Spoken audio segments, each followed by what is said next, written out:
Donc, je suis Isabelle Hilali, je suis directrice du marketing et de la stratégie d'Orange Healthcare et je suis également secrétaire générale du Healthcare Data Institute.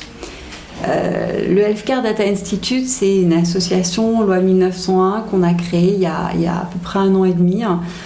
Et pour la petite histoire, dans le cadre de mes missions, je menais notamment une réflexion sur le big data en santé, quels étaient les besoins de nos clients et du domaine, et comment nous, Orange Healthcare, nous allions nous positionner pour y répondre. Et je me suis assez rapidement rendu compte que j'allais pas très vite dans mes réflexions, que c'était vraiment en silo. Et en échangeant avec tous les partenaires du domaine, que ce soit l'hôpital, les laboratoires pharmaceutiques, les assureurs, enfin l'ensemble des acteurs, c'était un peu le sujet hype du moment pour tout le monde. Et en même temps, c'est toujours plus facile de juger les autres. Je me disais vraiment, ils vont pas aller vite et ils y réfléchissent aussi de façon beaucoup trop en silo comme nous. Et donc c'est comme ça que j'ai proposé au groupe Orange de créer une association en dehors du groupe. L'idée du groupe Orange, c'était vraiment d'avoir un lieu d'échange et de co-construction avec l'ensemble des acteurs. Donc dès le début, ce qui était important pour nous, c'était d'associer des acteurs du secteur public, du secteur privé, des startups, des grandes entreprises, et que tout le monde se regroupe dans un esprit de construction commune et surtout pas de défense d'intérêts particuliers. Donc ce qui était important pour nous, c'est d'associer des personnes qui avaient envie de faire des choses ensemble, en transverse.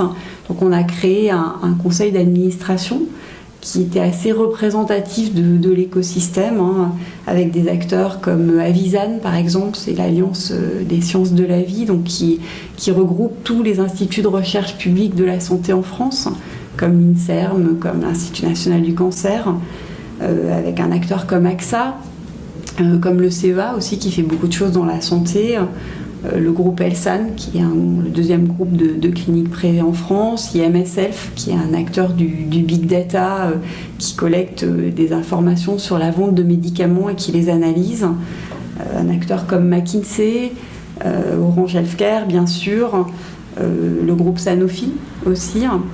J'en ai probablement oublié, mais en tout cas, l'idée pour nous, c'était vraiment d'Ala Piper aussi, qui est un cabinet d'avocats, spécialisés dans la santé, et puis progressivement on a associé des associations de patients, il y a des gens comme la CNAM qui travaillent beaucoup avec nous, la PHP, et puis tout un tas de start-up, notamment dans les data science. Et on a vraiment 2 objectifs en fait. Le premier, c'est d'être un accélérateur d'idées pour les uns et les autres, et donc être beaucoup plus compétent sur le domaine du big data dans la santé et de façon beaucoup plus transverse. Donc pour faire ça, on organise des conférences tous les 2 mois qui sont très pointues, qui sont vraiment sur des sujets très différents, mais à chaque fois liés à ce que l'utilisation des données peut changer dans le monde de la santé. Donc la dernière conférence, par exemple, c'était quelqu'un de l'INRA qui nous parlait de tout ce qui est microbiote et du big data. La prochaine, ce sera sur Alzheimer et comment, en utilisant des données, on peut avoir des diagnostics bien plus précoces, comment on peut éventuellement ralentir la maladie et la connaître bien mieux. Donc ça, c'est la partie conférence. On a aussi des groupes de travail. Donc on a un premier groupe de travail qui s'est constitué l'année dernière et dont l'objectif était vraiment de se concentrer sur tout ce que le big data peut apporter dans la santé. Parce que collectivement, on trouvait que le débat, notamment en France, il était vraiment très axé sur les risques, les choses à protéger, les inquiétudes, et que finalement, il y avait peu de débats sur mais à quoi ça sert et qu'est-ce que ça apporte.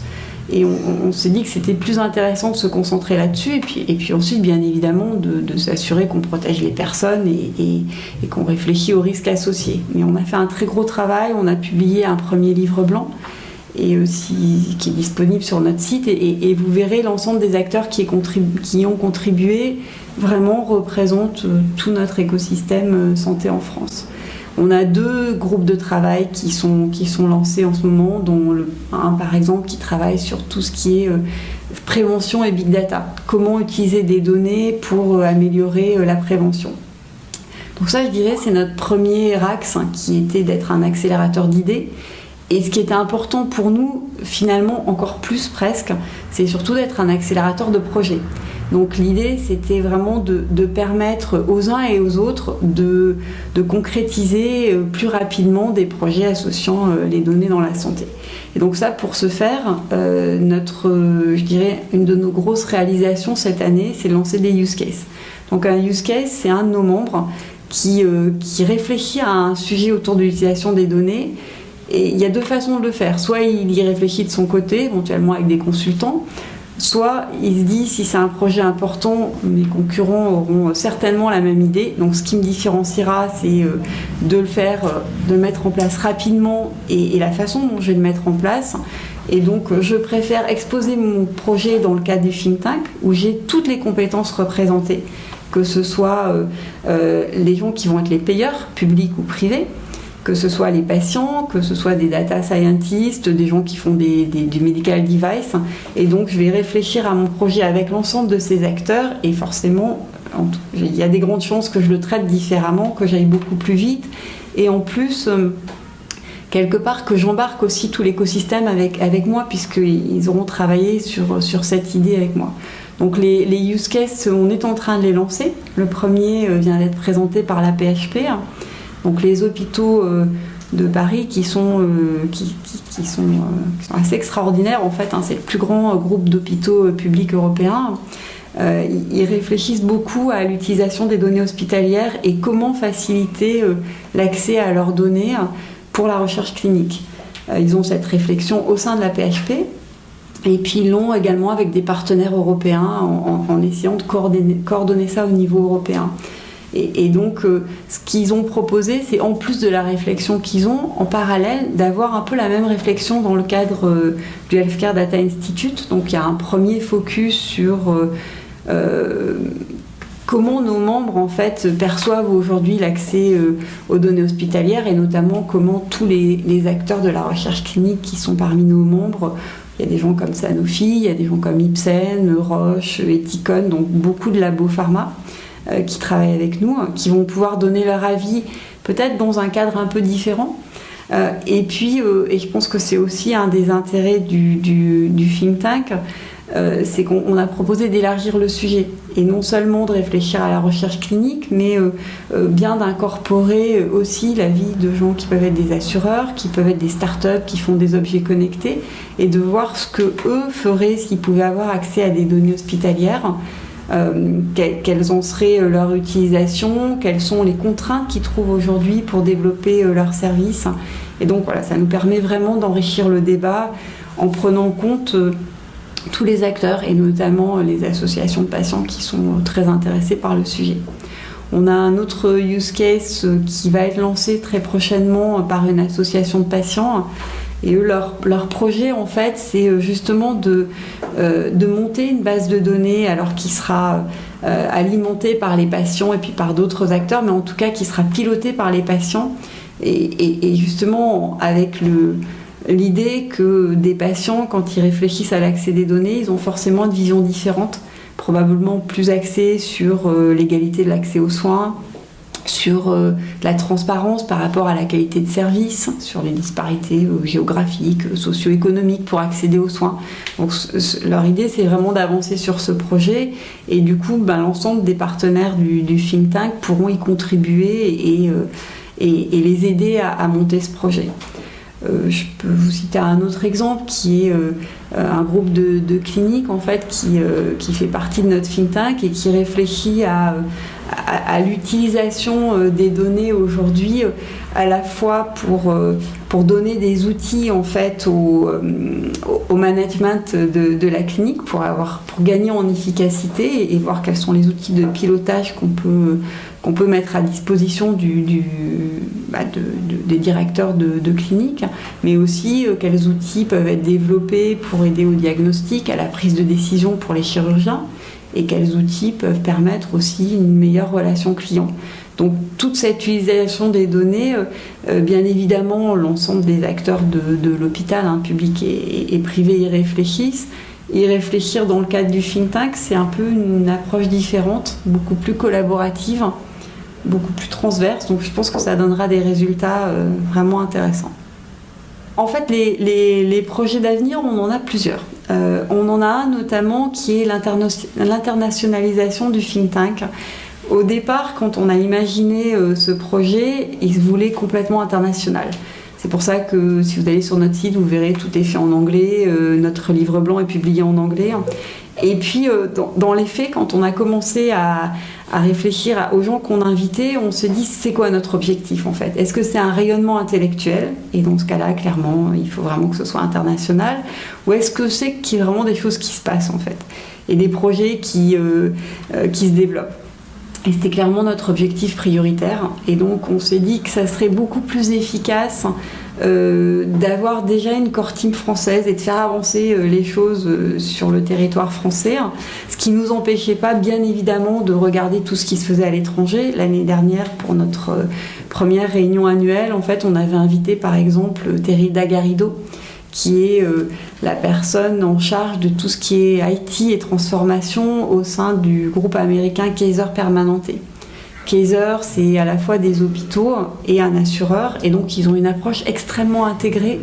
Et pour citer que ça, Madame Garrido, elle a 1200 data scientists dans ses équipes. Ça fait rêver la Terre entière. Et c'est très intéressant d'échanger avec elle. Donc on a toujours cette vision internationale, mais on s'était concentré sur la France. Et donc cette année, en fait, ce qu'on est en train de mettre en place, c'est une branche américaine pour commencer. Parmi nos membres, quasiment tous ont une filiale ou une maison mère qui est américaine. Donc on a déjà un groupe d'au moins 20 personnes qui sont intéressées. Et l'idée, c'est de faire la même chose, de dupliquer ce qu'on fait, mais avec toute l'autonomie évidemment qui est nécessaire, parce qu'ils auront probablement d'autres priorités, mais en s'assurant quand même que déjà on met en place des échanges, qu'on peut se solliciter les uns et les autres sur des sujets, et puis aussi qu'on reste dans le même état d'esprit. Donc ça, c'est quelque chose d'important qu'on est en train de définir, parce qu'on a un certain nombre de valeurs, notamment sur la protection des personnes, sur ce qui nous semble une utilisation intelligente pour la société, et voilà, on veut s'assurer qu'on reste bien dans le même type de valeurs. Donc on est en train de mettre ça en place. Je pense que ce sera quelque chose de très intéressant pour nous. Et puis le deuxième grand projet qu'on a aussi cette année, c'est de travailler avec la CNAM sur tout ce qui est innovation en matière de remboursement santé. Donc l'idée, c'est de commencer une réflexion. On espère que ça aboutira sur probablement la mise en place d'un groupe de travail avec des payeurs et puis avec l'ensemble de l'écosystème, pour faire en sorte qu'il y ait vraiment des incentives en fait à innover dans la santé. Parce qu'aujourd'hui, je vais être très cynique, mais un directeur d'hôpital, par exemple, si il met des moyens pour essayer de définir, par exemple, des profils de patients qui arrivent chez lui pour une intervention, pour pouvoir après, quand ils rentrent chez eux, les accompagner différemment, ou pour pouvoir, en tout cas, les prendre en charge de façon différenciée, ça a un coût. Aujourd'hui, finalement, si la personne doit revenir, en tout cas pour l'hôpital, ça n'a pas de coût. Après, chaque individu forcément souhaite que ce soit pas le cas, mais on va dire, si on regarde que les chiffres, finalement, ça a assez peu d'importance. Alors que si on avait un système de remboursement à l'efficacité, à la qualité des soins, il y aurait nécessairement des incentives pour mesurer justement la qualité du soin rendu. C'est compliqué à mettre en place, il y a une vraie réflexion à avoir, c'est extrêmement intéressant. Et donc c'est quelque chose qu'on souhaite initier pour que non seulement on donne à chacun les moyens de travailler sur ces projets, mais également qu'on ait un environnement réglementaire et un environnement du remboursement de la santé en France qui soit le plus propice possible.